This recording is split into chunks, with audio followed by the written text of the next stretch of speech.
Hello and welcome back to Bits and Bobs. Today's video is all about the 1906 London sovereign of King Edward VII, the coin we can see here on screen. I'll first go through the design of the coin and then move on to the facts and figures. So here we have the reverse design featuring the iconic portrait of St. George slaying the dragon done by Benedetto Petrucci.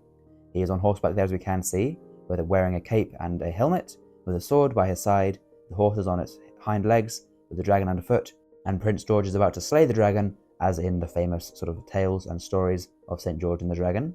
Below this we can see that the date, 1906, and to the side of that is the letters BP, and they are for the designer, Benedetto Petrucci, who of course first designed this design in 1817, and it's still used on sovereigns to this day. Around the rim we can see teeth milling or sort of boxes they're cut out in the rim to make it very obvious if the coin has been clipped, and therefore making sure no gold can be stolen from the gold sovereign. Moving on to the obverse, we can see here the portrait of King Edward VII, his only portrait used on coins, done by George William de Soules, and the initials there, DLS for de Soules, can be seen below the king's bust. He faces to the right, with no crown and no laureate.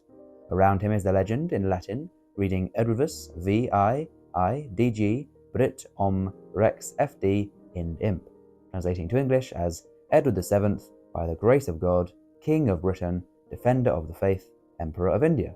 So giving there his titles as monarch, and referring to how he's been chosen to be monarch by God. It is God's will for him to rule the kingdom and the empire overseas. So there we go.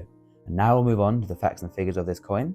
The coin was minted at the Tower Hill Mint in London, where the Royal Mint was based, between 1810 to 1975. The coin is composed of 0.917 gold, so 91.7% of it is pure gold, or better known for the gold as 22 karat gold, with 22 parts per 24 parts being of the pure gold. The weight of the coin is 7.98 grams, as set by law in 1817, and the diameter, also set by law in 1817, is 22.05 millimeters. So a bit of a medium-sized coin, not very large. The mintage though is fairly large, with 10,466,981 being struck. So a very large mintage actually for sovereigns.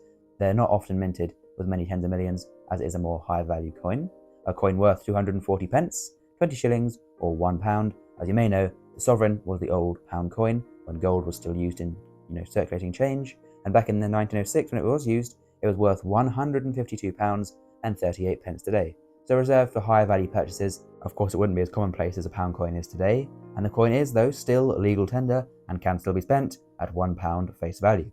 However, I would not recommend doing that, as now looking to the value you can see for a collector or an investor it's worth much more. Almost £400 in poor condition, and then around £400 in fine condition, £435 in extremely fine, and £500 in uncirculated. So not very much of a price range there, more just underpinned by the bullion value of the gold content in the coin. With the high mintage, it is more of a bullion coin for sort of stackers rather than collectors of the rare or, collectible dates. So there we go. Please of course subscribe to the channel if you've enjoyed. Thank you for watching, and we'll see you again soon for some more coins in the future on Bits and Bobs.